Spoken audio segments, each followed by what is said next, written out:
All right, everyone. Happy New Year. This is Brothers and Boss Battles, a video game showdown, and we're coming to you on the last day of the year to kick off the new year and a new category. This category, we will be discussing 2D platformers. And first up is Celeste.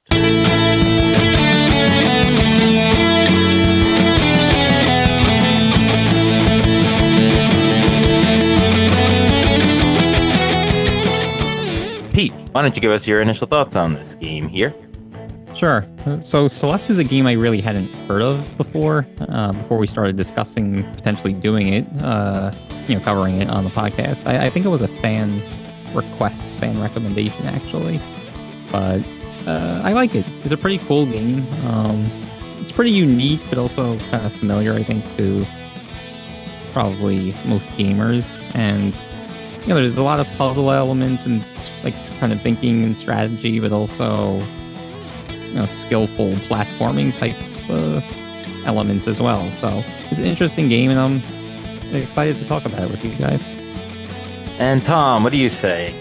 So I had heard of this game and wanted to play it, but I was not really familiar too much with like the core gameplay. Like I knew it was platforming, but I didn't know much else about it. So I went in kind of blind, other than like this like fanfare around it. So I had kind of high expectations, and I think it met it. I ended up having a lot of fun with this game. Definitely challenging, and it's refreshing to see games like that these days. Yeah, and I'll just say I'd actually played this initially on the Xbox. I think it was free and Games with Gold 1 month a while back. Played it then.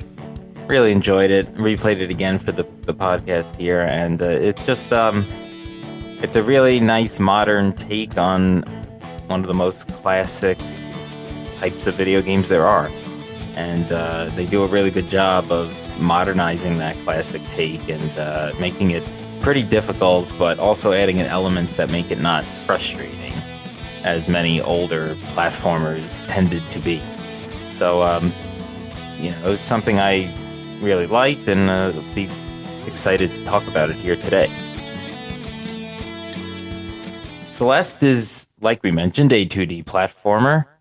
It was released on January 25th, 2018 for the Nintendo Switch, PlayStation 4, Microsoft Windows, and released the following day on the Xbox One. It was later also released on the Google Stadia a couple years later. And now you can get it available on PlayStation Plus. I played most recently on my PlayStation 5, so you could check it out there as well. And for those that don't know, Brothers and Boss Battles, a video game showdown, is our podcast here where I, Anthony, and my brothers, Pete and Tom, discuss video games new and old. We go through a game a week for 3 weeks that each of us choose. And we talk about that game, gameplay, music, graphics, effect on the gaming world, and more. The fourth game of that particular game category or grouping is our Brodown episode, where we have a courtroom-style debate where the 3 games go up against each other, and we argue on behalf of one each, and ultimately declare a winner. All right, but before that, Brodown, we have 3 2D platformers to discuss. The first of which is Celeste, which is, I'll give a little hint, is the most modern release date-wise of the 3 games that we'll be discussing here, but it's certainly in an old style, wouldn't you say? Yeah, I wasn't expecting the graphics to be so old school looking, because I knew that it was a modern game. I thought it would be like a little bit I guess better looking, for lack of better. Yeah. Yeah, it's completely 8-bit. So it graphics wise, it looks like it could have come out at any time, in the early 90s. Pete, what'd you think? Yeah, I mean, there's nothing impressive about the graphics, obviously, but I never felt like, I wish the graphics were a little bit better. Like, this is only 8-bit and it's feeling it's feeling outdated. I never felt anything like that. So for what it was, for what the game was, I thought the graphics were fine. Yeah. Yeah, Uh, I agree. I wasn't like offended by Yeah. the graphics. It was just kind of surprising. what did everyone play on? I played on Google Stadia. No, I played on the Switch actually. I Uh, needed at the time I was playing this game, I needed some portability. So the Switch will give that to you. I played on the PS5. As I mentioned, I had initially played on the Xbox One a few years back, and then most recently replayed it on the PlayStation 5. did you guys ever, just to start on a random topic, did you guys ever encounter a part where you initially thought you were like not going to be able to figure it out? Yeah, But I did. I did Actually, too. actually pretty early. I was because I guess I didn't really understand a lot of the mechanics like when they introduce new stuff like for each level. Definitely. Especially, yeah. Well, I guess we get into some of them. So, like, there were some with the moving platforms. I didn't realize at first that some of them you can move in all directions. Oh, Like, with the ones there's you ones could that, jump that on or hang you on grab to. onto it and then you can Hmm. kind of like steer it. Yeah, yeah, Yes, those are yes, tough. that did require some discovery. Yeah. Yeah. And some of them are like you could just steer it to get like if you were pulling it the entire time, you just make it to where you needed to go. It was like, ugh. Yeah. There was also one mechanic that they didn't explain, I don't think, where like if you were on some kind of moving platform and then you jumped at the right time, you would be propelled like Yeah, further, which was required to yeah. like essentially beat the game. Yeah. Um, I feel like that one was easy to discover because the whole game's kind of jumping and moving from one end of the yeah, screen to yeah. the other. So naturally, you're going to be on a thing that's moving, and then you're going to jump, and you're going to realize, oh, whoa, that was Yeah, kind of yeah, a yeah, I longer guess. jump than I usually make. I mean, I So agree with you. That wasn't explained. A lot of things aren't explained. It's simple enough where you discover Yeah, yeah. eventually. yeah, just to go back for a second, I initially beat this in February 2020. It's a little almost 6 years. Anyway, You want a monument or a medal? no, I'm just saying I played in 2020 and now it's the end of 2025. Yeah, no, some of the mechanics are cool though, and it's simple, but I don't know if I ever felt that I wasn't going to beat a level, that I was going to be completely stuck, just because I felt like there are only so many ways to figure it out. My bigger concern was just like skill level, like knowing what to do, but just not being like quick enough with the buttons to be able to do it at times. I I, had the. I sorry. yeah, So, I was just saying, I didn't really feel that way. me too. Me too. There were a couple of times where I was almost tempted to look online how to do Hmm. it, but Yeah. I didn't. But there was never a point where I was like, I know what I have to do, but I'm concerned that I might not be able to do it because So, of a lack of skill. So I'm very skilled. I'm a very skilled gamer. but it really is like so. We say platformer, and it is. That's what it's described as, but it's not like Super Mario 3 or something, like for the NES. It's very, um, it is very unique and it's cool. And I think we should kind of go through the gameplay because it Yeah. is unique, even though it is a platformer. And by gameplay, I don't even just mean like what the buttons do, but just the fact that like every, every window pane of the game is like a new level within the larger chapter. And if you die on that level, you basically just keep starting from that pane until you beat it. So it's not like falling off X amount of times means you're going to go back to the start of the game or start of the chapter or anything. But the reason they're able to kind of get away with that, like that sounds easy, but it's not, because just figuring out how to traverse that pane, that PANE, that's sometimes caused PAIN, but the just figuring out how to do it and then actually executing could take 20 minutes from one pane. Yeah, and also it's worth noting that you are expected to die a lot in this game. Yes. So, like, those restarting from the beginning of the pain is something that will happen quite a bit. Yeah. Yeah, and you might die every 13 seconds, Yeah.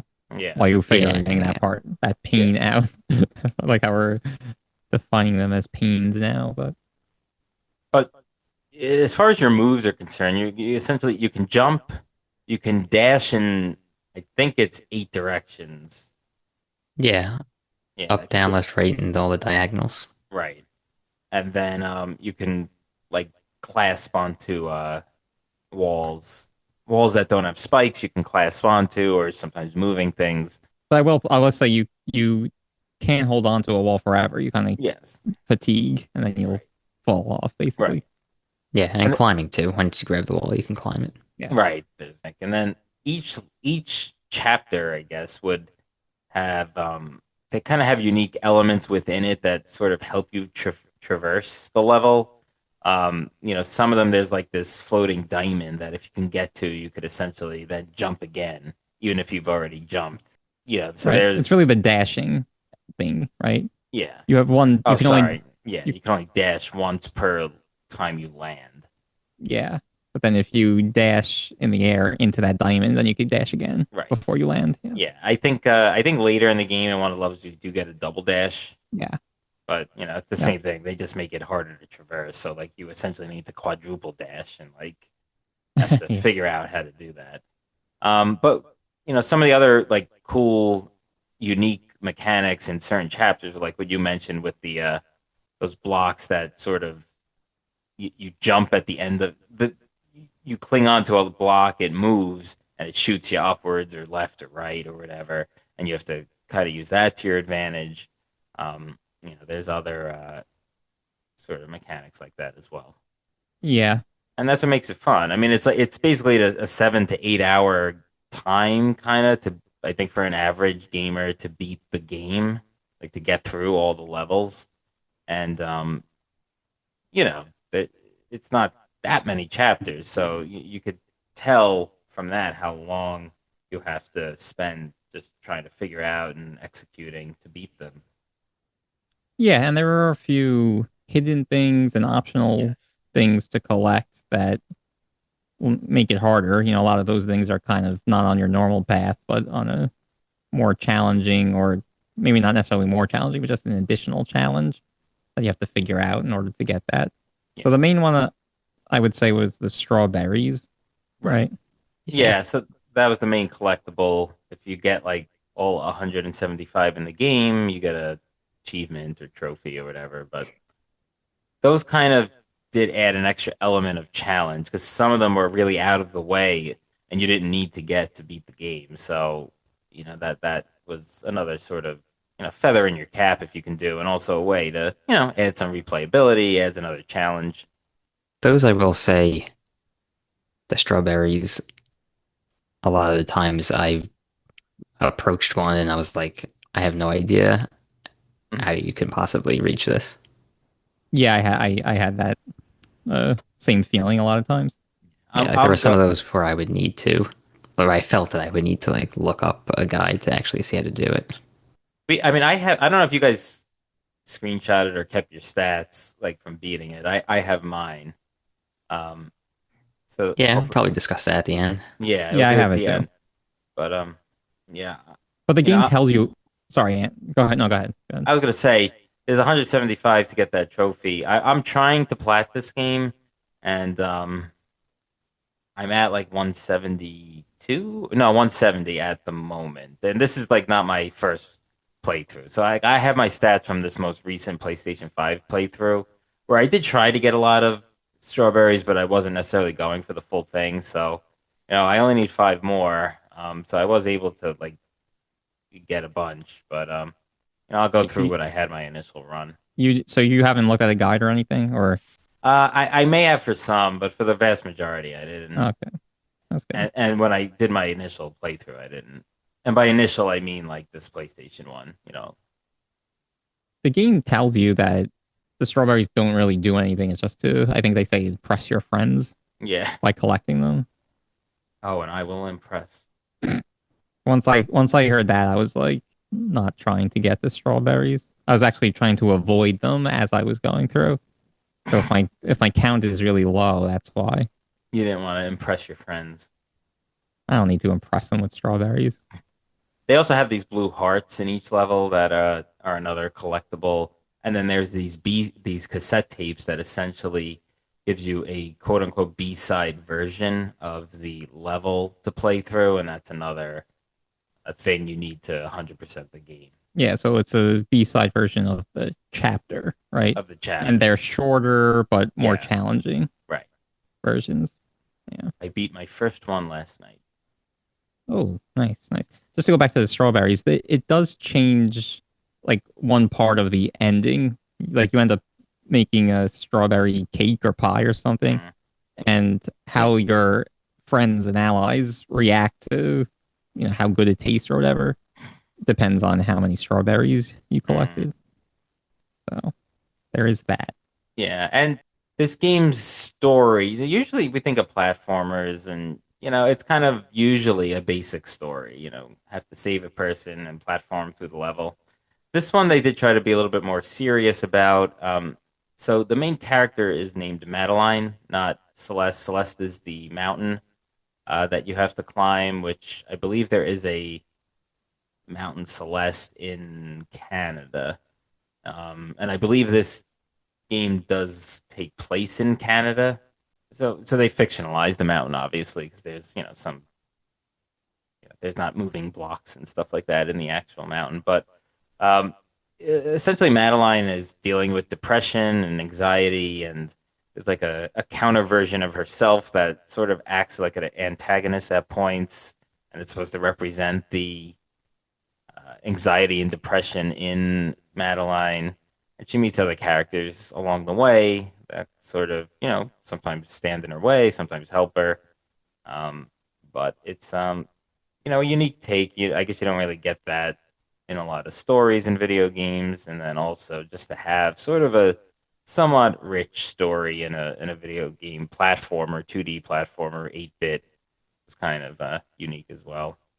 What do you guys think of the story part? Oh, as we all, as it's very well documented. I'm not that into the stories in games, but in all seriousness, did you guys find that some of the dialogue and cutscenes went on for too long, or was that just me? Hmm, I don't know. I guess not. Maybe at the end. I mean, there was sometimes where like you would talk to one of the NPCs, and then for a short while, and then they would have the option to like continue to talk to them. Yeah. So like I think you could just not continue to talk to them, which Yeah, yeah, cut down the time. Right. You can go back to them and press like again, I was on PlayStation, so it was circle and like they would keep the dialogue going on more topics and stuff. But yeah, so that could have been tedious, but I didn't really find it too bad otherwise. I mean, I don't know. I didn't. I guess I enjoyed the dialogue. I like the little sound effects too that the Yeah. characters made when they were talking. Right. The dialogue is basically two text boxes and they made sort of like kind of noises, like to represent that they were talking, but it really wasn't voice acted. Yeah, but like those little noises kind of had different tones Yeah. based on like the characters, Yeah, it like was basically like if what their tone would be. R2D2 narrated it or something. Hmm. I guess. But yeah, I mean, in terms of the rest of the story, like it dealt with relatable topics, I guess, for a lot of people. Yeah. so navigating through all the levels, all the chapters, I'm trying to remember. There really weren't, again, when you think of platform or 2D platform, you think of kind of these, enemies that are moving in patterns and you have to like jump on their head or something. There wasn't really any enemies, right? Well, there I mean, was a there were few boss boss battles, battles, right? but there was, yeah, during the levels, there was not one enemy. It was just like you have to traverse that each window pane of a scene at a time. But there were spikes in the levels or drops and all of that. But Right, right.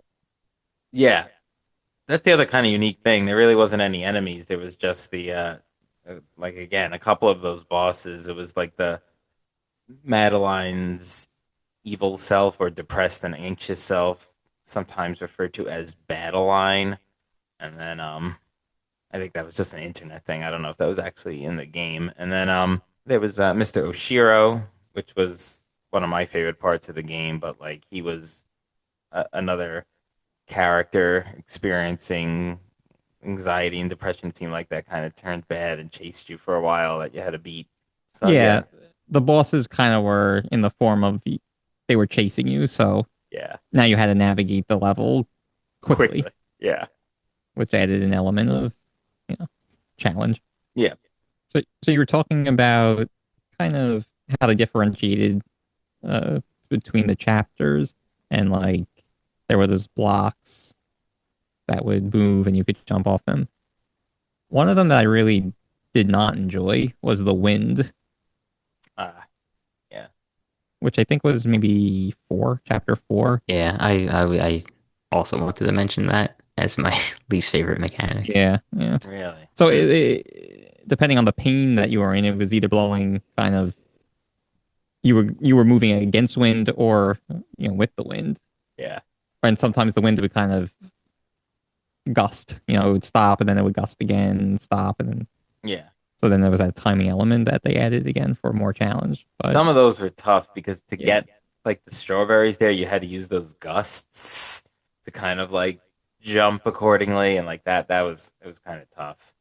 Yeah, that kind of reminded me of like a similar mechanic to older platformers that had like a conveyor belt that would either be going forward or backwards, and like it was sort of the same thing as that. yeah, sort of, yeah. Except But this it's one, just an you're going vertical so much and jumping that like that was never the problem with the conveyor belt. It was just more when you were walking. But here, yeah. the wind messed obviously most when you jumped.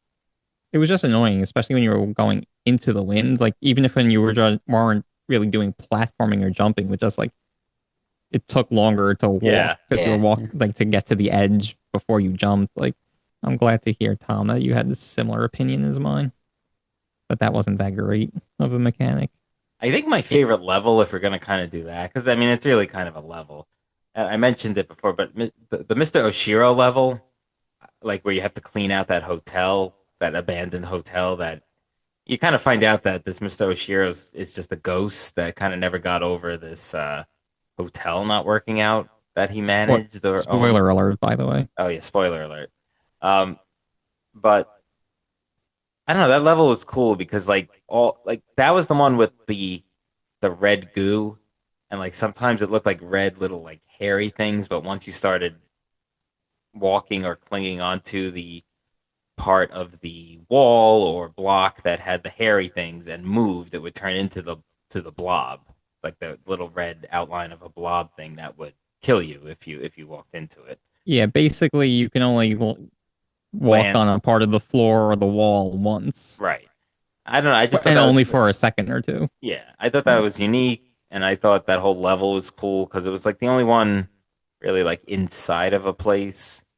Not that the graphics are so impressive, but just like it was inside a place, and I thought Mr. Oshiro was like that was an interesting twist. Kind of have like another entity dealing with sort of the same mental health issues that Madeline was. So I thought that was interesting. Yeah, that was chapter two, I think, right? And Or I was it chapter felt three?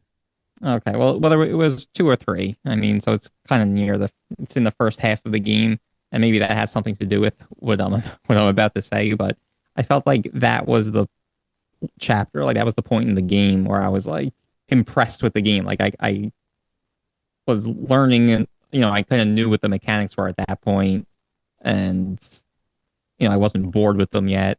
So I think that was sort of the best part for me as well, like my favorite part. I'm not sure if it's because that part was so great or just because where it was placed in the game kind of happened to fit my level of enjoyment. Yeah, I think it was the third level. Actually. Oh, okay. There was yeah. That's also because chapter one is just like a really Right. quick, like yeah, yeah, okay. Then it's right. That's technically chapter one. Then there's the old city. And then chapter three is also with that like cosmic jelly that you could dash through, right? yeah. Oh yeah, that's And that kind of got fun when there was like multiple No, that jellies. no, that was two. Oh, okay, I'm completing 2 and 3 then. Yeah, yeah, yeah. Two, the cosmic jelly is when you discover Line for the first time. Yeah. Yeah. I didn't say this in the little intro about Celeste, but it was developed and published by indie studio Maddy Makes Games. I just wanted to make sure I included that. Did you guys find the game got harder as it went on? Yes. I didn't find that. I honestly felt like that wind level was what we say 4, chapter 4, so that's kind of the midpoint. I thought that was the most difficult chapter. Yeah, I mean, based on my number of deaths, it Isn't necessarily a great metric, but it. But yeah, I mean, my point is that like, other than chapter 8, or sorry, I guess 7, the last one. But well, the last one for the to complete the actual story is 7. Right.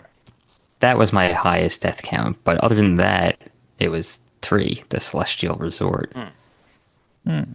Yeah, but that's not a good metric. That's like saying, Yeah, I I guess you're played a less round of familiar with golf the at my. game.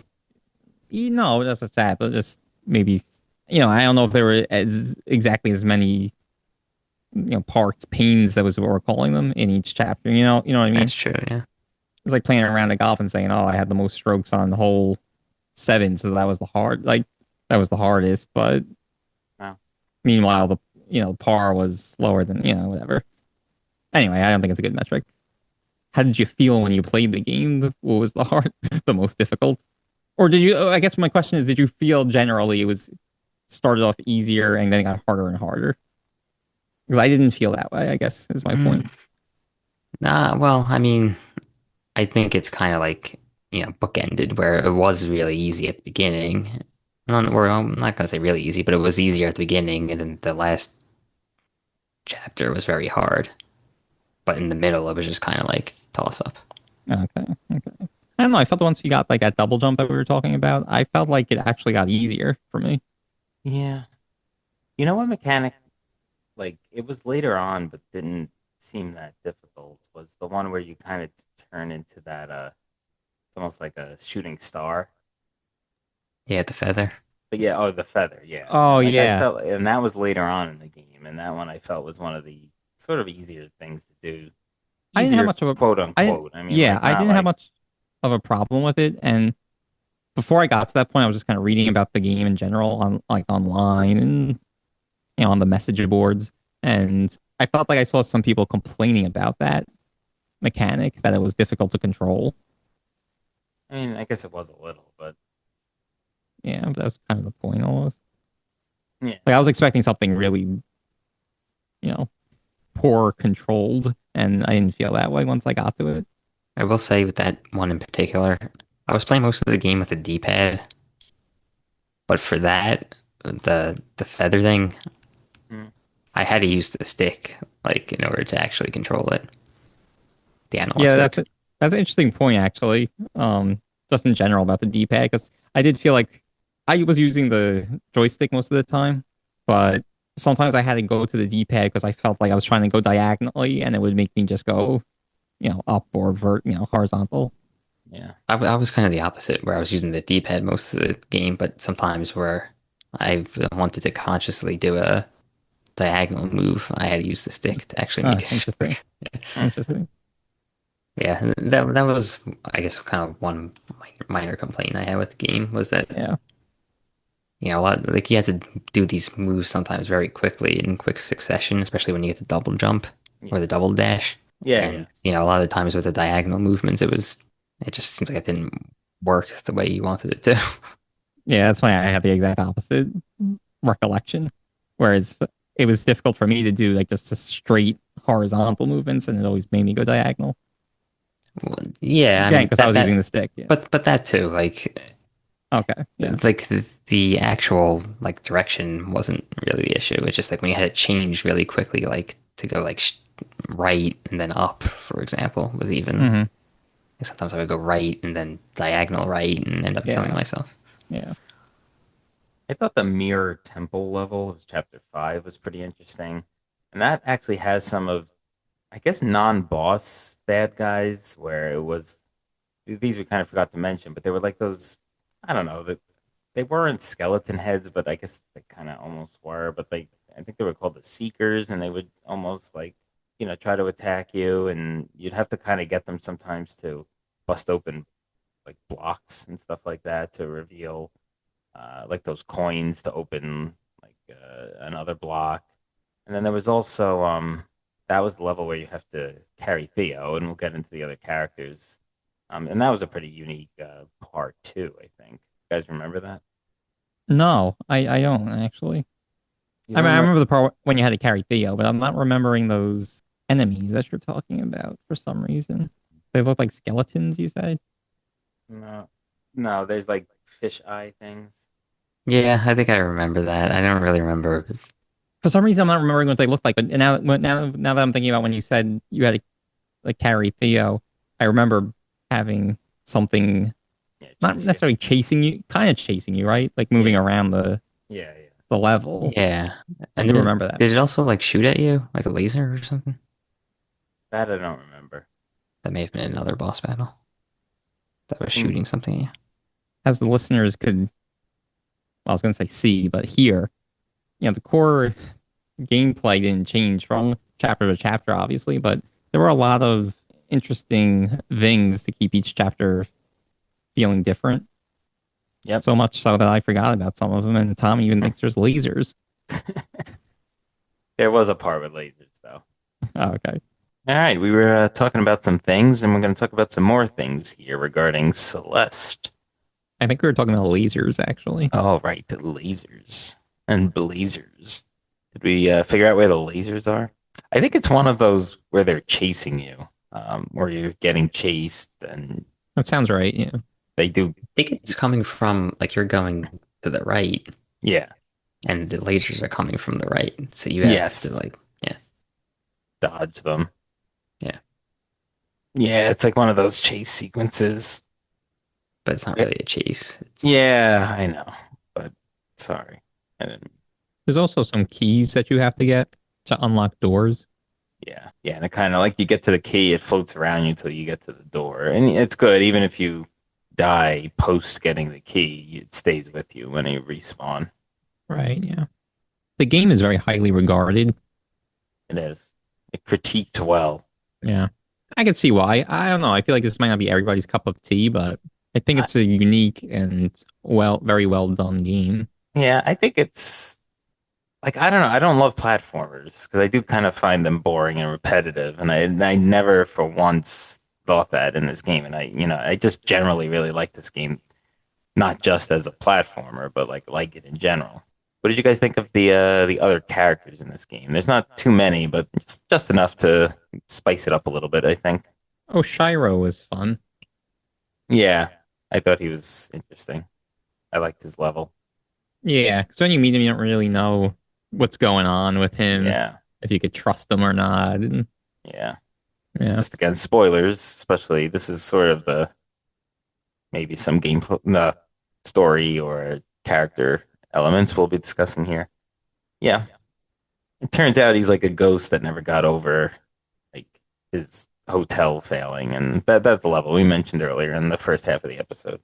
there's Theo.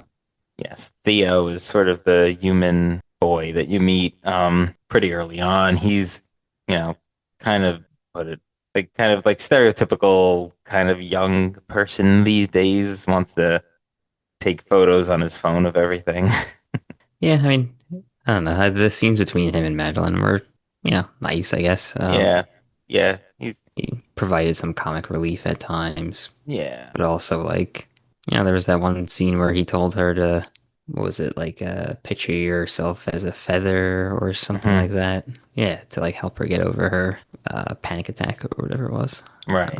Yeah, and then there was Granny, who kind of serves as like a I guess wise elder, but kind of also antagonizes Madeline in a way, just like kind of by taunting her and making her seem like she can't complete the mission of climbing the mountain.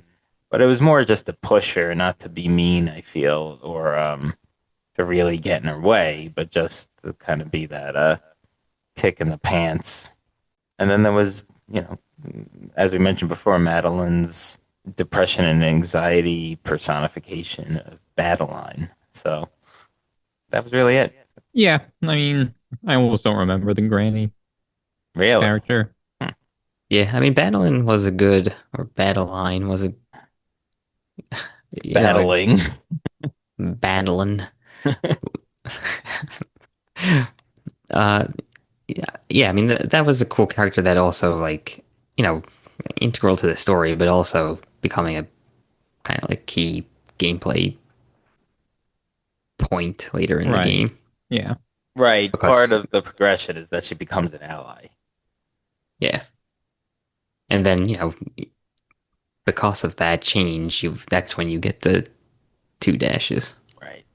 And then, Yeah. there's the mechanic where you're in some of the later levels where you have to basically, the battle and The purple blob kind of thing. battle line, Yeah. will like be present on the map, and you jump to her, and then she kind of tosses you up. Yeah, that was cool.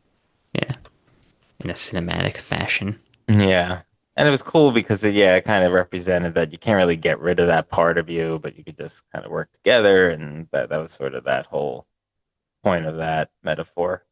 Completely changing topics, but that reminded me of something. The strawberries with the wings. Yeah. I only discovered very late in the game that they fly away when you dash. Right. Right? I thought it was like you had to once you Sneak reach up a on certain. him. Yeah, yeah, exactly. I thought so Or that too. yeah. So I wish I discovered that sooner. I maybe would have got a few more strawberries, but what can you do? I guess you could go back and replay the chapters. Yeah. Yeah, Well, that's what's cool. You can go back and replay to get your missing collectibles, whether that be the blue hearts or the cassette tapes or the B-sides or the hearts. And then once you get them, it saves. It saves your progress, so you don't have to go back to do all of it again. So that's a really cool element in the game. In my opinion, it really makes the replay value high on this one. yeah, definitely. With regards to the blue hearts, I didn't encounter a single one of those in my normal travels. Okay, good. So I don't feel too bad about not Yeah, knowing what the heck you're no, talking about. same here. I had to look those up. I mean, I like again, I was looking to platinum it, so I kind of had to. Some of them are very difficult to get. Like one of them, there's a bunch of different colored birds doing like movements, and you have to sort of mimic those movements, like with the dashes, Yeah, to make the blue heart appear, and then get. But it's like it's very that was the hard. first one. But even just to get to that point where those birds are is like very hidden. Yeah, yeah, they're all very hidden, And and then it's the like second one was like basically taking advantage of the way that the game was programmed with like, and so by that oh I yeah, mean yep, I know what you're talking about. with like, yeah, you have to basically, if you when you dash to a new Pain? pane, Hmm. You get your dash back. you get to dash again. Yeah, so if you're mid-air when you dash to the next pane, then you can dash again, so you're higher up basically. And Hmm. then so this to get to this blue heart, you basically had to keep dashing back and forth between the panes so that you Right. can get up very high. Yeah, And that that's was like, tough. I would I have mean, who's never gonna figured that figure that out. out? Yeah. Yeah. Yeah, it's a little cheap. There's also another one that was cool that was inspired by Super Mario 3. Yeah. That one was cool, where you like basically stand on this block and then you basically go to the background of Right. the pane that you're in, and then you Yeah. Oh, could that's cool. climb up like things that are in the background of the scene. Yeah. I remember that white block in Super Mario 3 where Yeah, you crouch on it for 3 seconds or whatever it is, 5 seconds, and you wind up in yeah, the back of it. Then you get the magic flute and go all the way to the last level.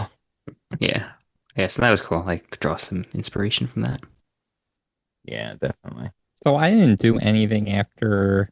I did go back and play a couple of things, one of the B-sides, collected a few more strawberries, but You after did the B-sides? I did at least one, maybe two Mm, only.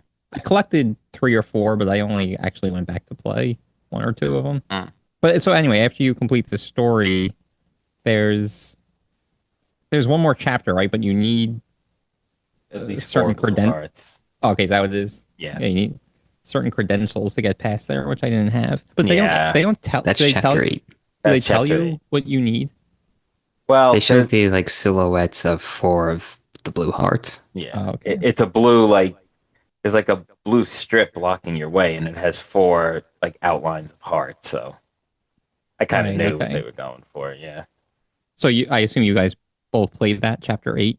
Yeah, I did and beat it. I beat it too. It was quite difficult. Yeah, that was a very hard one. And then there's yet another level after that. Yeah, that was part of the farewell DLC. Yeah, that I could not beat. That I didn't beat either because that at that point I felt like they were very hard to figure out what to do. Like not even just technically execute on it, just to like like to understand what to do. So like I think maybe I got past like the first one or two panes, and then I've just like found myself having to keep looking up the solution, like what to do next. So then I was just like, I'm just gonna stop playing at this point. Yeah, I don't think there's any really further collectibles either. Like there's no strawberries I think you need in that. It's not necessary, I don't believe, for the platinum, so I kind of just gave up on it. It's very difficult. Yeah, Okay. Interesting. Yeah, I mean, it's like the moon. I don't think they refer to it then, but like, each sort of like the overworld map is like a different part of the mountain. But then that one you shoot up, you're like in the sky, and it's like you're Hmm. on the moon or something. It's not really the moon. I think it's like a dream world kind of a thing. But did you guys find the Pico 8 version of the game and play it? yes, and beat it. Yeah, I beat it too. Yeah, Oh, no and no, but I did hear about and know about that Took me yeah, 23 minutes and 3 seconds. to beat the Pico 8 The Pico version. 8 version, yeah. yeah, Celeste Classic, as people call it. right. I think that's what it was first like developed or demoed on or whatever. Yeah. I don't know Yeah. that the one that they have in the game is like the complete Celeste Classic, Mm. or maybe just a snippet from it. I mean, I don't know. It might be. It might be. But Yeah. yeah. Had you guys heard of the Pico 8 before? I hadn't. I hadn't. I had. Oh. Because that was like an 8-bit virtual game console that was developed by, I don't know if you know, by someone, but it was like meant to, it was 8-bit, but it was, a lot later than when 8-bit was sort of the technical achievement of the time. And Yeah. it was just meant to like encourage developers to, Yeah. I focus heard. on creativity and stuff and not the technical like Yeah, graphics and stuff like yeah, that. Like, Yeah. I had heard of it from not from a gamer perspective, but from like a developer perspective. It's like what it is. It's a plat. Like I think they use this in a lot of like maybe high schools or even college, universities, whatever, to teach like intros to game development and stuff. Because you can actually interesting. like develop. You could like write code in like they have like a editor or whatever. oh, that's cool. Can you buy it? Think it might be free online. Oh. So it's not like a console at all. It's Well, you can develop the game and then I guess play it. Like it had like I think it's both. Did you hook it up to like a TV or I didn't build anything with it. no, no, I know, but I didn't mean you. I meant like Oh, no, I think you you probably probably just just play play on on the the computer. computer, yeah. oh. It looks like it's actually $15 online. Hmm. Yeah. But just to clarify, it's not a console. It's not a physical console. It's like a virtual console. Oh, Yeah. okay. Okay, gotcha. Yeah, but I did play that. It's essentially the same game with its seemingly worse graphics, like even more basic, but also you couldn't you couldn't climb or hold on. You could just sort of like wall jump from walls. Yeah, there was a lot more wall jumping involved. And it was short. Yeah, you could probably beat it in under a half hour. Tom did. I believe Yeah. I was in the higher 20s when I beat it, the higher 20-minute range as opposed to 23. But yeah, I got through it. That's another trophy slash achievement. Yeah, that's a cool extra thing. You get another 30 minutes of fun, Mm-hmm. enjoyment. Yeah, And it then was what do you good. guys think of the B-sides in terms of how much that added to the game? How Yeah. Well, I mean, it's getting them was not as impossible as the Blue Heart, so that was cool. Yeah. And like I said, I've only played one. I wouldn't like if it hadn't been explained sort of recognize that it was sort of an alternate version of the same level. I don't think. So the fact that they were calling it a B-side, I don't know that it was so obvious that it was, but as far as the idea of it, I think it's cool because it gave you more gameplay. Um, so that was fun. Yeah, exactly. That was my thought too. Wasn't necessarily some great addition, but if you're having fun with the game, and I think the game was generally pretty fun, it's just more stuff to do. So Yeah, it's more just like an addition. yeah, yeah. So I like that. Yeah, yeah, it was a cool idea. But I agree with you, and like if I didn't know, and I don't know if the game explains it or if I was just reading about Hmm. the B side and what that is. You discovered it obviously, so you pick it up and then you go back to the map and you'd probably click on it and it would take you Yeah, to the level. I don't know if I would necessarily understand what was going on yeah, at that point, if I was just back at the regular level or not. I don't know. They could have did a little better job at explaining things, but I guess you discover everything in yeah. I think time. that was kind of the point. There weren't so many button prompts, so like you just kind of like figure out, well, okay, what does this level let me do in the environment that's different than the other level, and I'll use the moving block or the red hairy stuff or the feather to my advantage along with my standard jump and dash. Yeah. And what something along these lines I find interesting is that each chapter didn't really build on itself. It's not like each of them added like another skill or something that you could use. It was kind of they're all independent, Yeah, you know, nuances between the different chapters. yeah, I didn't mind that. I liked it. Yeah, I don't know if it's actually a good thing or a bad thing, but just Yeah. an observation. Hmm. And there's also seasides. Oh, I did hear about that. Yeah, so what were those? Even So, shorter and more difficult versions? yeah, I believe there are 3 pings per Seaside. level. Chapter? Yeah. Yeah. Yeah, so yeah, and then you unlock them after I think beating all the B sides. Hmm. Did you try any seasides? I did not beat all the B sides. Oh. And there are no D sides as far as I understand. I don't think There's one giant impossible pain so. for each chapter. We Some didn't of talk them much are. about the music though. Sorry, The unless music you was good. Yeah, I was I gonna say the music is really good. I mean, I was reading like some people use the some of the soundtrack for like resting and sleeping purposes. Like it was very big on for that.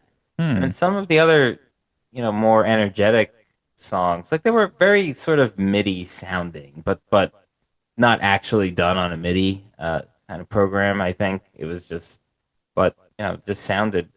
Yeah, it was really good. And the B sides, I think it even has like the artist's name who constructed the song listed at the Composer beginning. was named Lena Rain. Hmm. Good job, Lena Rain. I think a lot of people like the music in this. Yeah, I remember the more higher energy ones. I'm trying to play some of the relaxing ones. But I'll have to go Well, back and kind of when listen. you beat the level, like that was a little Hmm, jingle that was relaxing.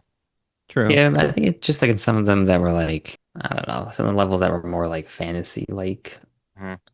the music was kind of like, I Like don't know, whimsical. like an old Celtic Yeah. medieval town or Yeah, something, you yeah, know? yeah. That doesn't sound like something I would go to sleep to, but I'll go back and listen. I think that was pretty much what the game was. I Yeah. know Yeah, I think we covered a lot here. Um, we did. We didn't cover our stats though. oh, that's right. And let's go to that because that's always a fun part of Brothers and Boss Battles. So, I mean, I'll go first. I have it up here.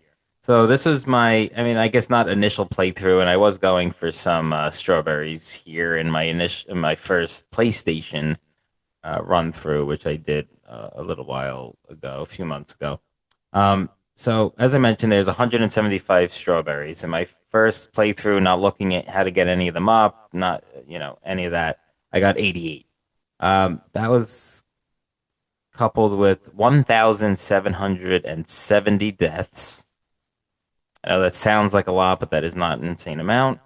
And then to beat the game, so that's through level 7 essentially. It took me 7 hours and 48 minutes and 19 seconds. I'll go Yeah, next go ahead. if you guys don't mind. So I did go back and get some strawberries, which isn't in this count, and and some deaths as well in that. So this was just once I beat the game, this was my count. Like once I beat the story. Mhm. So out of 175 strawberries, I collected 25. I didn't even know that was possible to get that little while beating the game. But I have to say, I went back to many of the chapters and ran through them to see what strawberries I could get. And probably in less than an hour, I doubled my strawberry count. Yeah. I just, at Yeah. first, I didn't really, 25 well, seems so low, though. Yeah, that It's like does. it seems like you avoided easy ones. I Yeah, told or you it's I was just like you avoiding saw them. them there and you were just like, we're not even I was like, trying to. nah. Yeah. I think we do have to say we didn't mention this. The way you get a strawberry is to like jump into it, and then you have to land on a platform for it to be collected. And that is, it might be hard to explain, but it's very difficult at times because there's some that are in very far flung parts of the pane, and you need to use all of your like skills and levels, helpers, and whatever you call it. Yeah, Just no, a lot of the them they didn't features make of the easy. level and your dashes to get to it, and then like strategically fall back onto a platform or collect something that would let you dash again. So it's very difficult. A Yeah. lot of And so I had 2,103 deaths, and my playtime was 10 hours and 10 minutes.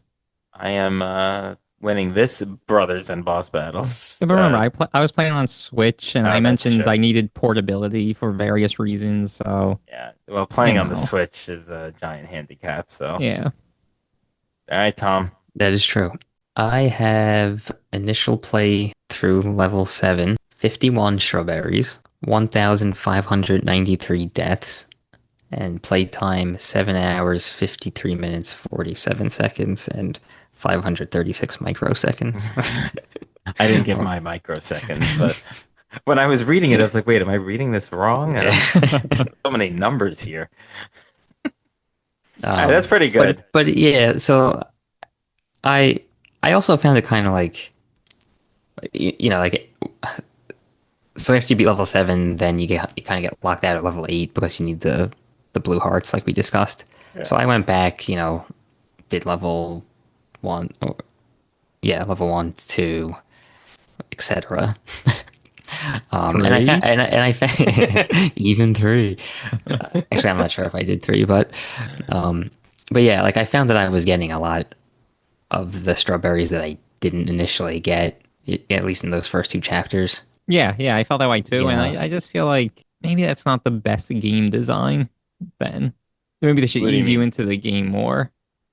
Like, strawberries that are easy to get in level 1 shouldn't be difficult to get when you first play it, but then when you go back, they're super easy. Mm, It's not like you developed like a super high jump or something later in the game, and now you're going back and it's easy. I think it's just the knowledge, and that's what's cool about the game. It's like the knowledge helps, and then also just like your confidence. Yeah, so I guess the knowledge required in level 1 should be lower, I guess is what I'm saying. just some more stats since we're on the topic of stats. I eventually did get the required blue hearts to get to chapter 8. And in that one, they have an additional 5 strawberries. I got 0 of them, and I died 411 times. That's not a good ratio. I was gonna say the same thing. Yeah, I think I got all and 5 of them there. I don't have my death count, but yeah, and I have the breakdown like by level.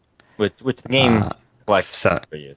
yeah, they have a journal that you can look at from the main menu. But so my highest death count was 571 times in the summit, which is chapter 7. Hmm. Yeah, I don't have that breakdown. That was in front hard. of me, but yeah, that was a tough level.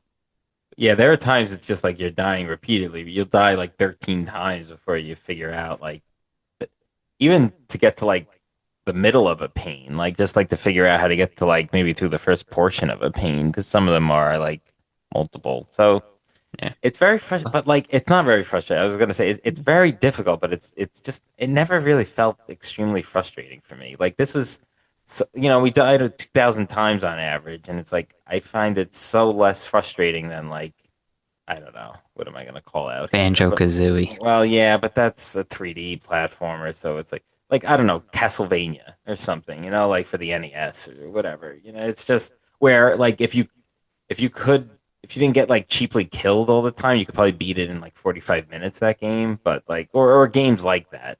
Yeah. But you know what I mean? So it's just I just always felt like I just had so much what's the word? Like drive to want to figure it out. Yeah, I felt that way too. Yeah, I mean, there were no like continues or lives really in this game, so that's obviously going to make it less frustrating. Yeah. Yeah, I like You never have to redo yeah, exactly. I like that anything you did already, you were faced with a basically. challenge, and when you completed that challenge, you never had to go back and redo it. You didn't have to go back and redo five challenges because you couldn't complete the sixth one, Hmm. Which was stuff like obviously a that. staple of old games. Yeah. All right. Anyone else have any other comments? If not, I think we'll close the floor to the discussion and give our final thoughts and recommendations. Pete, do you want to start us off with this? Yeah, and I'll start off by saying I definitely recommend this game. So I like the game a lot. It's not my favorite game, but it's a type of game that I could understand if somebody says it is their favorite game, Yeah. and a lot of times, like, well, let me say it this way. I could understand people wanting to basically uncover every nook and cranny of the game and, 100% it and get all the unlockables and do all the extra stuff. So is that, it had that much intrigue for me. I didn't do that, but I could understand people doing that. And people listening, you might be the person that wants to do all that. So I would highly recommend giving this a shot if you've never played it before. Yeah, I'll go next. Yeah, I'll definitely recommend it. We've had mostly high regards for this game. I mentioned all the things I like about it. Just the challenge, the music's good, the story, and it's all wrapped in this 8-bit sort of nostalgia facade, which is kind of cool too, because you have this good of a game, unique gameplay, unique twist on a platformer with the old looking style. So it's really got the best of both worlds. So again, I certainly recommend it.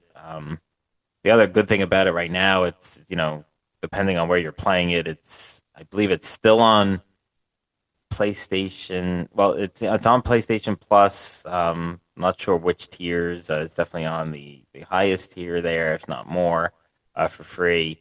I believe it's still on Xbox Core or Essential, whatever they call it now, for free, and therefore would be on the higher levels of Game Pass for free as well. So you could probably get this for free or relatively inexpensive. So just another reason to go out and try it.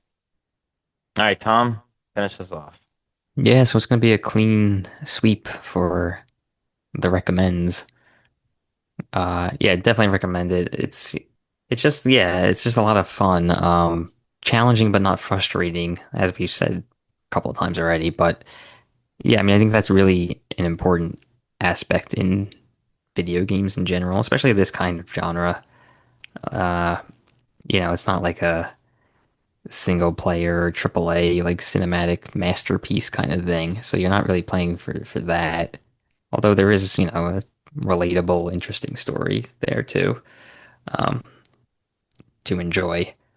But yeah, I mean it's a lot of fun figuring out what to do in each level or each pane of each level. It combines technical like dexterity, those kinds of skills with also a little bit of like puzzle solving to figure out what you actually need to do in certain situations. There's tons of replay value to collect all the strawberries or, just more strawberries and do B-sides and whatnot. So yeah, there's a lot to do here for such like a seemingly small game. Yeah, it's a good one. Great recommendation. to us, and we hope that you will also take our recommendation.